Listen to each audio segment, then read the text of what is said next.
Utopía 1, libro primero. Diálogo del eximio Rafael Itlodeo sobre la mejor forma de comunidad política, por el ilustre Tomás Moro, ciudadano y sheriff de Londres, ínclita ciudad de Inglaterra.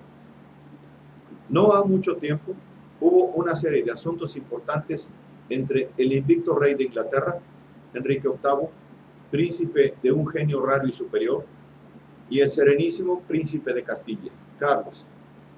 Con tal motivo fui invitado en calidad de delegado oficial a parlamentar y a conseguir un acuerdo sobre los mismos. Se me asignó por compañero y colega a Cuthbert Tunstall, hombre sin igual y elevado años más tarde, con aplauso de todos, al cargo de archivero, jefe de los archivos reales. Nada diré aquí en su alabanza, y no porque tema que nuestra amistad fuera parecerse torna en lisonja. Creo que su saber y virtud están por encima de mis elogios. Por otra parte, su reputación es tan brillante que lanza al viento sus méritos. Sería como querer, según el refrán, alumbrar al sol con un candil. Según lo convenido, nos reunimos en Brujas con los delegados del príncipe Carlos. Todos ellos eran hombres eminentes. El mismo prefecto de Brujas, varón magnífico, era jefe y cabeza de esta comisión. Si bien Jorge de Temseque, preboste de Cáceres, era su portavoz y animador. Este hombre, cuya elocuencia se debía menos al arte que a la naturaleza, pasaba por uno de los jurisconsultos más expertos en asuntos de Estado. Su capacidad personal, unida a un largo ejercicio en los negocios públicos, hacían de él un hábil diplomático. Tuvimos varias reuniones, sin haber llegado a ningún acuerdo en varios puntos. En vista de ello, nuestros interlocutores se despidieron de nosotros por unos días, dirigiéndose a Bruselas con el fin de conocer el punto de vista del príncipe. Ya que las cosas habían corrido así, creí que lo mejor era irme a Amberes. Estando allí, recibí innumerables visitas. Ninguna, sin embargo, me fue tan grata como la de Pedro Giles, natural de Amberes. Todo un caballero, honrado por los suyos con toda justicia. Difícilmente podríamos encontrar un joven tan erudito y tan honesto. A sus más altas cualidades morales y a su vasta cultura literaria, unía un carácter sencillo y abierto a todos. Y su corazón contiene tal cariño, amor, fidelidad y entrega a los amigos que resultaría difícil encontrar uno igual en achaques de amistad. De tacto exquisito, carece en absoluto de fingimiento, distinguiéndose por su noble sencillez. Fue tan vivaz su conversación y su talante tan agudo que su charla chispeante y su ameno trato llegó a hacerme llevadera la ausencia de la patria, la casa, la mujer y los hijos, a quienes no veía desde hacía 4 meses y a quienes, como es lógico, quería volver a abrazar. Un día me fui a oír misa a la iglesia de Santa María, rato ejemplar de arquitectura bellísima y muy frecuentada por el pueblo. Ya me disponía a volver a mi posada una vez terminado el oficio, cuando vi a nuestro hombre charlando con un extranjero entrado en años, de semblante adusto y barba espesa. Llevaba colgado al hombro, con cierto descuido, una capa. Me pareció distinguir en él a un marinero. En esto me ve Pedro, se acerca y me saluda. Al querer yo devolverle el saludo, me apartó un poco y, señalando en dirección al hombre con quien le había visto charlar, me dijo: ¿ves a ese? Estaba pensando en llevártelo a tu casa. Si viene de tu parte, lo recibiría encantado, le respondí. Si le conocieras, se recomendaría a sí mismo. No creo que haya otro en el mundo que pueda contarte más cosas de tierras y hombres extraños. Y sé lo curioso que eres por saber esta clase de cosas. Según eso, dije yo entonces, no me equivoqué. Apenas le vi, sospeché que se trataba de un patrón de navío. Pues te equivocas, porque, aunque este hombre ha navegado, no lo ha hecho como si lo hiciera Palinuro, sino como Ulises, o mejor, como Platón. Escucha, Rafael Itlodeo, el primer nombre es el de familia, no desconoce el latín y posee a la perfección el griego. El estudio de la filosofía, a la que se ha consagrado totalmente, le ha hecho cultivar la lengua de Atenas, con preferencia a la de Roma. Piensa que los latinos no han dejado nada de importancia en este campo, a excepción de algunas obras de Séneca y Cicerón. Entregó a sus hermanos el patrimonio que le correspondía allá en su patria, Portugal. Siendo joven, arrastrado por el deseo de conocer nuevas tierras, acompañó a Américo Vespucci en 3 de los 4 viajes que ya todo el mundo conoce. En el último de ellos, ya no quiso volver. Se empeñó y consiguió de Américo ser uno de los 24 que se quedaron en una remota fortificación en los últimos descubrimientos de la expedición. Al proceder así, no hacía sino seguir su inclinación más dada a los viajes que a las posadas. Suele decir con frecuencia: a quien no tiene tumba al cielo, a quien no tiene tumba, el cielo le cubre, y todos los caminos sirven para llegar al cielo. Desde luego que, si Dios no se cuidara de él, de modo singular, no iría tan lejos con semejantes propósitos. De todos modos, una vez separado de Vespucci, se dio a recorrer tierras y más tierras con otros 5 compañeros. Tuvieron suerte, pudiendo llegar a Trapovana y de allí pasar a Calicut. Aquí encontró barcos portugueses que le devolvieron a su patria cuando menos lo podía esperar. Agradecí de veras a Pedro su atención al contarme todo esto, así como el haberme deparado el gozo de la conversación de un hombre tan extraordinario. Y sin más, saludé a Rafael con la etiqueta de rigor en estos casos, al vernos por primera vez. Los 3 juntos nos dirigimos después a mi casa y comenzamos a charlar en el huerto, sentados en unos bancos cubiertos de verde y fresca hierba. Nos dijo Rafael cómo después de separarse de Vespucci, él y los compañeros que habían permanecido en la fortaleza comenzaron a entablar relaciones e intercambios con los nativos. Pronto se sintieron entre ellos sin preocupación alguna e incluso como amigos. Llegaron también a entablar amistad con un príncipe de no sé qué región. Su nombre se me ha borrado de la memoria. Este príncipe les obsequió abundantemente con provisiones tanto durante su estancia como para el viaje, que se hacía en balsas por agua y en carretas por tierra. Les dio asimismo cartas de recomendación a otros príncipes, poniéndoles a tal efecto un guía excelente que les introdujera. Nos contaba cómo habían encontrado en sus largas correrías ciudades y reinos muy poblados y organizados de forma admirable. Nos hizo ver que por debajo de la línea del Ecuador, todo cuanto se divisa en todas las direcciones de la órbita solar es casi por completo una inmensa soledad abrazada por un calor permanente. Todo es árido y seco, en un ambiente hostil, habitado por animales salvajes, culebras y hombres, que poco se diferencian de las fieras en peligrosidad y salvajismo. Pero a medida que se iban alejando de aquellos lugares, todo adquiría tonos más dulces. El cielo era más limpio, la tierra se ablandaba entre verdores, era más suave la condición de animales y hombres.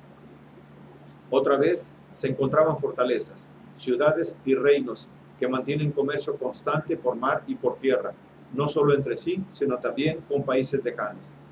Esta situación les permitió descubrir tierras desconocidas en todas direcciones. No había nave que emprendiera viaje que no les llevase con agrado a él y a sus compañeros rumbo a otra nueva aventura. Los primeros barcos que toparon eran de quilla plana, y las velas estaban surcidas de mimbres o de hojas de papiro. En otros lugares las velas eran de cuero. Posteriormente encontraron quillas puntiagudas y velas de cáñamo.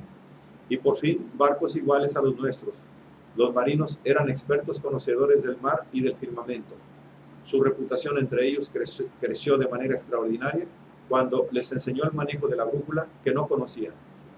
Este desconocimiento hacía que se aventurasen mar adentro con gran cautela y solo en el verano. Ahora, en cambio, brújula en mano, desafina los vientos y el invierno con más confianza que seguridad, pues, si no tienen cuidado, este hermoso invento que parecía llamado a procurarles todos los bienes, podría convertirse por su imprudencia en una fuente de males.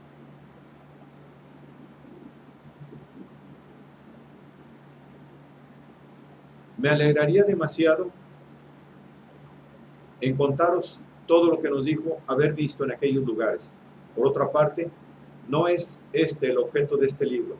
Tal vez en otro lugar refiera lo que creo no debe dejarse en el tintero, a saber, la referencia a costumbres justas y sabias de hombres que viven como ciudadanos responsables en algunos lugares visitados. Nuestro interés, en efecto, se cernía sobre una serie de temas importantes que él se deleitaba a sus anchas en aclarar. Por supuesto que en nuestra conversación no aparecieron para nada los monstruos que ya han perdido actualidad, Escilas, Selenos feroces y lestrigones devoradores de pueblos, y otras arpías de la misma especie se pueden encontrar en cualquier sitio. Lo difícil es dar con hombres que están sana y sabiamente gobernados. Cierto que observó en estos pueblos muchas cosas mal dispuestas, pero no lo es menos que constató no pocas cosas que podrían servir de ejemplo adecuado para corregir y regenerar nuestras ciudades, pueblos y naciones. En otro lugar, como he dicho, hablaré de todo esto. Mi intento ahora es narrar únicamente y referir cuanto nos dijo sobre las costumbres y régimen de los utopianos. Trataré primero de reproducir la charla en que, como por casualidad, salió el tema de la República de Utopía. Rafael acompañaba su relato de reflexiones profundas. Al examinar cada forma de gobierno, tanto de aquí como de allí, analizaba con sagacidad maravillosa lo que hay de bueno y de verdadero en una, de malo y de falso en otra. Lo hacía con tal maestría y acopio de datos que se diría haber vivido en todos esos sitios largo tiempo.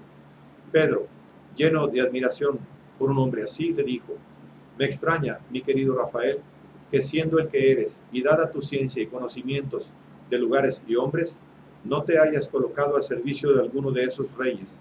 Hubiera sido un placer para cualquiera de ellos. Al mismo tiempo, le hubieras instruido con tus ejemplos y conocimientos de lugares y de hombres, sin olvidar que con ello podrías atender a tus intereses personales y aportar una ayuda sustancial a los tuyos. No me inquieta la suerte de los míos, ni poco ni mucho, dijo Rafael. Creo haber cumplido mi deber de forma suficiente. Dejé a los míos y a los amigos siendo joven y en pleno vigor, lo que otros muchos no suelen hacer sino cuando están viejos y achacosos, y aún entonces contra su gusto y voluntad. Creo que pueden estar contentos con mi liberalidad hacia ellos, pero lo que no me pueden pedir es que, además, tenga yo que convertirme en siervo de ningún rey. Tenéis razón, replicó Pedro, pero no quise decir que fueras siervo, sino servidor. No veo más diferencia, contestó Rafael, que la adición de una sílaba. Llámalo como quieras, insistió Pedro. Lo que quiero decir es que ese es el camino para llegar a ser feliz, tú, y en lo que podrá ser útil tanto a la sociedad como a los ciudadanos. Me repugna, dijo Rafael, ser más feliz a costa de un procedimiento que aborrezco. Ahora mismo vivo como quiero, cosa que dudo le sucede a muchos, que visten púrpura. Por lo demás, abundan y sobran los que apetecen la amistad de los poderosos. Que yo les falte, y algunos más semejantes, a mí no creo que les cause excesivo perjuicio. Que yo les falte, y algunos más semejantes a mí, no creo que les cause excesivo perjuicio. Es claro, querido Rafael, dije yo entonces, que no hay en ti ambición de riquezas, ni de poder. Un hombre de tu talante no merece tanta estima y respeto como el que detesta el mayor poder. Por ello, me parece que sería digno de un espíritu tan magnánimo y de un verdadero filósofo como tú, si te decidieras, aun a pesar de tus repugnancias y sacrificios personales, a dedicar tu talento y actividades a la política. Para lograrlo con eficacia, nada mejor que ser consejero de algún príncipe. En tal caso, y yo espero que así lo harás, podrías aconsejarle lo que creyeras justo y bueno. Tú sabes muy bien que un príncipe es como un manantial perenne, del que brotan los bienes y los males del pueblo. Tienes, en efecto, un saber tan profundo que, aun en el caso de no tener experiencia en los negocios, serías un eminente consejero de cualquier rey, y tu experiencia es tan vasta que supliría a tu saber. Amigo Moro, te equivocas por partida doble. Primero, en lo que a mi persona se refiere, y después en lo tocante a la República o Estado. Yo no poseo ese saber que me atribuyes, y caso de tenerlo y sacrificar mi ocio, sería inútil a la cosa pública. En primer lugar, la mayoría de los príncipes piensan y se ocupan más de los asuntos militares, de los que nada sé ni quiero saber, que del buen gobierno de la paz. Lo que les importa es saber cómo adquirir, con buenas o malas artes, nuevos dominios, sin preocuparse para nada de gobernar bien los que ya tienen. Por otra parte, hay consejeros de príncipes tan doctos que no necesitan, o al menos creen no necesitar, los consejos de otra persona. Parásitos como son, aceptan a los que les dan la razón o les halagan para granjearse la voluntad de los favoritos del príncipe. Así lo ha dispuesto la naturaleza. Cada uno se pitra por sus propios descubrimientos. Al cuervo le ríe su cría y a la mona le gusta su hija. En reuniones de gente envidiosa o vanidosa, ¿no es acaso inútil explicar algo que sucedió en otros tiempos o que ahora mismo pasa en otros lugares? Al oírte, temen pasar por ignorantes y perder toda su reputación de sabios, a menos que descubran error y mentira en los hallazgos de otros. A falta de razones con que rebatir los argumentos, se refugian invariablemente en este tópico. Esto es lo que siempre hicieron nuestros mayores. Ya podíamos nosotros igualar su sabiduría. Al decir esto, zanja toda discusión y se sienten felices. Les parece mal que alguien sea más sabio que los antepasados. Cierto que todos estamos dispuestos a aceptar todo lo bueno que nos han legado en herencia, pero con el mismo rigor sostenemos que hay que aceptar y mantenerlo que vemos debe mudarse. Con frecuencia me he encontrado en otras partes este tipo de mentes absurdas, soberbias y retrógradas. Incluso en Inglaterra me topé con ellas. ¿Has estado en Inglaterra?, le pregunté. Sí, he estado. Paré allí unos meses, no mucho después de la matanza que siguió a la guerra civil que tuvo enfrentados a los ingleses occidentales contra su rey y que acabó con la derrota de los sublevados. Con tal motivo quedé muy obligado al reverendísimo padre Juan Morton, cardenal arzobispo de Canterbury, y que era, a la sazón, también canciller de Inglaterra. ¡Qué hombre tan extraordinario, mi querido Pedro! Pues a Moro no le puedo decir nada nuevo. Un hombre más venerable por su carácter y virtud que por su alta jerarquía. Era más bien pequeño y, a pesar de su edad avanzada, andaba erguido. Al hablar, inspiraba respeto sin llegar al temor. Su trato era afable, si bien serio y digno. Su profunda ironía le llevaba a exasperar, sin llegar a ofender, a quienes le pedían algo, poniendo con ello a prueba el temple y el saber de los mismos. Esto le agradaba, siempre que hubiese moderación, y si le complacían, aceptaba a los candidatos para los cargos públicos. Su léxico era puro y enérgico, su ciencia del derecho profunda, su juicio exquisito y su memoria rayando en lo extraordinario. Estas cualidades, grandes en sí mismas, lo eran más por el cultivo y el estudio constante de las mismas. Estando allí, pude observar que el rey fiaba mucho en sus consejos y le consideraba como uno de los más firmes pilares del Estado. ¿Qué de extraño tiene que, llevado muy joven de la escuela a la corte y mezclado en multitud de asuntos graves y zarandeado por acontecimientos de la más diversa índole, adquiriera un profundo sentido de la vida a costa de tantos trabajos y pruebas? Ciencia así adquirida difícilmente se olvida. La casualidad me hizo encontrar, un día en que estaba comiendo con el cardenal, a un laico versado en nuestras leyes. Este comenzó, no sé a qué propósito, a ponderar la dura justicia que se administraba a los ladrones. Contaba complacido como en diversas ocasiones había visto más de 20 colgados de una misma cruz. No salía de su asombro al observar que, siendo tan pocos los que superaban tan atroz prueba, fueran tantos los que por todas partes seguían robando. No debes extrañarte de ello, me atreví a contestarle delante del cardenal. Semejante castigo infligido a los ladrones ni es justo ni útil. Es desproporcionadamente cruel como castigo de los robos e ineficaz como remedio. Un robo no es un crimen merecedor de la pena capital, ni hay castigo tan horrible que prive de robar a quien tiene que comer y vestirse, y no haya otro medio de conseguir su sustento. No parece sino que en esto, tanto en Inglaterra como en otros países, imitáis a los malos pedagogos. Prefieren azotar a educar. Se promulgan penas terribles y horrendos suplicios contra los ladrones, pero en realidad lo que habría que hacer es arbitrar medios de vida. ¿No sería mejor que nadie se viera en la necesidad de robar para no tener que sufrir después por ello la pena capital? Ya se ha hecho en este aspecto más que suficiente, me respondió. La industria y la agricultura son otros tantos medios de que dispone el pueblo para obtener los medios de subsistencia, a no ser que quieran emplearlos para el mal. No se puede zanjar así la cuestión, repliqué. Es que podemos olvidarnos de los que vuelven mutilados a casa, tanto de las guerras civiles como en el extranjero. Es que ignoras que muchos soldados perdieron uno o varios miembros en la batalla de Cornualles y anteriormente en las campañas de Francia. Estos hombres mutilados por su rey y por su patria ya no pueden hacer las cosas que antes hacían. La edad, por otra parte, no les permite aprender nuevos oficios, pero vamos a olvidarnos de estos, ya que las guerras no son de todos los días. Detengámonos en casos que ocurren todos los días. Ahí están los nobles, cuyo número exorbitado vive como zánganos a cuenta de los demás. Con tal de aumentar sus rentas, no dudan en explotar a los colonos de sus tierras, desollándolos vivos, derrochadores hasta la prodigalidad y mendicidad.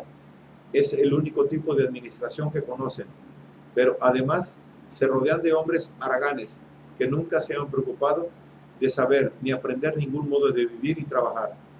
Si muere el patrón o si alguno de ellos se enferma, son inmediatamente despedidos. Estos nobles prefieren alimentar a vagos que cuidar enfermos. Con frecuencia, el heredero del difunto no tiene fondos de inmediato para dar de comer al ejército de vagos. En tal caso, o a la gente se prepara a pasar hambre negra o se dedica con saña al robo. ¿Les queda otra salida? Yendo de una parte a otra, empeñan su salud y sus vestidos. Ya no hay noble que acoja a estos hombres escuálidos por la enfermedad y vestidos de harapos. Los mismos campesinos desconfían de quienes han vivido en la molicie y los placeres y son diestros en el uso de la espada y la adarga. Saben que miran a todos con aire fanfarrón y no se prestan fácilmente a manejar el pico y el asador, sirviendo al pobre labrador por una comida frugal y un salario ruin. Precisamente este tipo de hombres, arguyó mi interlocutor, ese que hay que promover ante todo. Son hombres de espíritu más noble y más alto que los artesanos y labradores. En ellos reside el coraje y el valor de un ejército de que hay que disponer en caso de una guerra. ¿Quiere ello decir, le respondí yo, que por la guerra hemos de mantener a los ladrones, que por otra parte nunca faltarán mientras haya soldados? Los ladrones no son los peores soldados, y los soldados no se paran en barras a la hora de robar. También se compaginan ambos oficios. Por lo demás, esta plaga del robo no es exclusiva nuestra, es común a casi todas las naciones. Ahí tenemos a Francia, sometida a una peste todavía más peligrosa. Todo el país se encuentra, aún en tiempos de paz, si es que a esto se puede llamar paz, lleno de mercenarios, mantenidos por la misma falsa razón que os induce a vosotros los ingleses a mantener esa turba de vagos. Piensan estos morosos, medio sabios, medio aventureros, que la salvación del Estado estriba en mantener siempre en pie de guerra un ejército fuerte y poderoso compuesto de veteranos. Los bisoños no les interesan y llegan a pensar incluso que hay que suscitar guerras y degollar de vez en cuando algunos hombres para que, como dice socarronamente Salustio, su brazo y su espíritu no se emboten por la inacción. Lo peligroso de esta teoría está en alimentar bestias tales, y Francia lo está aprendiendo a costa suya. Un ejemplo de ello lo tenemos también entre los romanos, cartagineses y sitios y otros muchos pueblos. Estos ejércitos permanentes arruinaron su poder junto con sus campos y ciudades. Un ejemplo claro de lo inútil que resulta mantener todo, este aparato nos lo ofrecen los soldados franceses. A pesar de haber sido educados en las armas y desde muy jóvenes, no se puede decir que hayan salido siempre airosos y con gloria al enfrentarse con los reservistas ingleses. Y basta de este punto, porque no parezca a los presentes que os halago.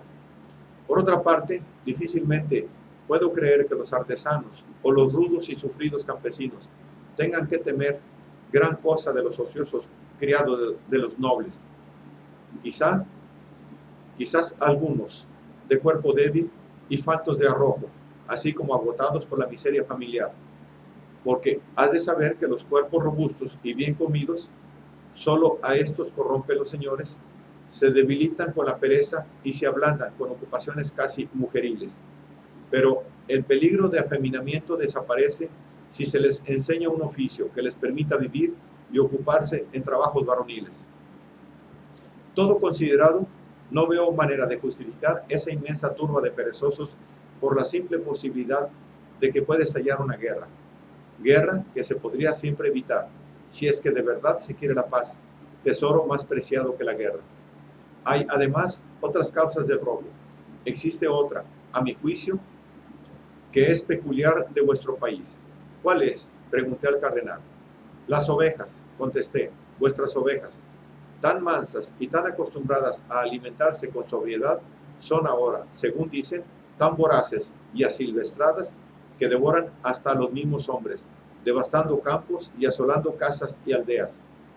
Vemos, en efecto, a los nobles, los ricos y hasta a los mismos abades, santos varones, en todos los lugares del reino donde se cría la lana más fina y más cara, no contentos con los beneficios y rentas anuales de sus posiciones, y no bastándoles lo que tenían para vivir con lujo y ociosidad a cuenta del bien común, cuando no en su perjuicio, ahora no dejan nada para cultivos, lo cercan todo, y para ello, si es necesario derribar casas, destruyen las aldeas, no dejando en pie más que las iglesias que dedican a establo de las ovejas. No satisfechos con los espacios reservados a caza y viveros, estos piadosos varones convierten en pastizales desiertos todos los cultivos y granjas. Para que uno de estos garduños, inexplicable y atroz peste del pueblo, pueda acercar una serie de tierras unificadas con varios miles de yugadas, ha tenido que forzar a sus colonos a que les vendan sus tierras. Para ello, unas veces se ha adelantado a acercarlas con engaño, otras les ha cargado de injurias, y otras los ha acorralado con pleitos y vejaciones. Y así tienen que marcharse como pueden hombres, mujeres, maridos, esposas, huérfanos, viudas, padres con hijos pequeños, familias más numerosas que ricas, pues la tierra necesita muchos brazos. Emigran de sus lugares conocidos y acostumbrados, sin encontrar dónde asentarse, ante la necesidad de dejar sus enseres, ya de por sí de escaso valor, tienen que venderlos al más bajo precio, y luego de agotar en su ir y venir el poco dinero que tenían, ¿qué otro camino les queda más que robar y exponerse a que les ahorquen con todo derecho o irse por esos caminos pidiendo limosna? En tal caso, pueden acabar también en la cárcel como maleantes, vagos, por más que ellos se empeñen en trabajar, si no hay nadie que quiera darles trabajo. Por otra parte, ¿cómo darles trabajo si en las faenas del campo, que era lo suyo, ya no hay nada que hacer, ya no se siembra, y para las faenas del pastoreo, con un pastor o boyero sobra para guiar los rebaños en tierras que labradas necesitaban muchos brazos? Así se explica también que en muchos lugares los precios de los víveres hayan subido vertiginosamente. Y lo más extraño es que la lana se ha puesto tan cara que la pobre gente de estas tierras no puede comprar ni la más ínfima cantidad con que solían hacer sus paños. De esta manera, mucha gente sin trabajo cae en la ociosidad. Por si fuera poco, después de incrementarse los pastizales, la epizotia diezmó las ovejas, como si la ira de Dios descargara sobre los rebaños su cólera por la codicia de los dueños. Hubiera sido más justo haberla dejado caer sobre la cabeza de estos, pues no se ha de creer que, aunque el número de ovejas haya aumentado, no por ello baja el precio de la lana. La verdad es que, si bien no existe un monopolio en el sentido que sea uno quien la vende, sí existe un oligopolio. El negocio de la lana ha caído en manos de unos cuantos que, además, son ricos. Ahora bien, estos no tienen prisa en vender antes de lo que les convenga, y no les conviene sino a buen precio. Por la misma razón, e incluso con más fuerza, se han encarecido las otras especies de vacuno. La destrucción de los establos y la reducción del área cultivada ha traído como consecuencia que nadie se preocupe de su reproducción y de su cría, porque estos nuevos ricos no se preocupan de obtener crías de vacuno o de ovino. Las compran flacas y a bajo precio en otros sitios y las engordan en sus pastizales para venderlas después al mejor precio. Todavía es pronto para calibrar la repercusión que estos desórdenes pueden producir en el país. De momento, el mal se refleja en los mercados en que se vende el género. Pronto, sin embargo, al aumentar el número de cabezas de ganado, sin darles tiempo a reproducirse, la disminución progresiva de la oferta en el mercado producirá una verdadera quiebra. Así, lo que debía ser la riqueza de nuestra isla se convertirá en fuente de desgracias para la avaricia de unos pocos.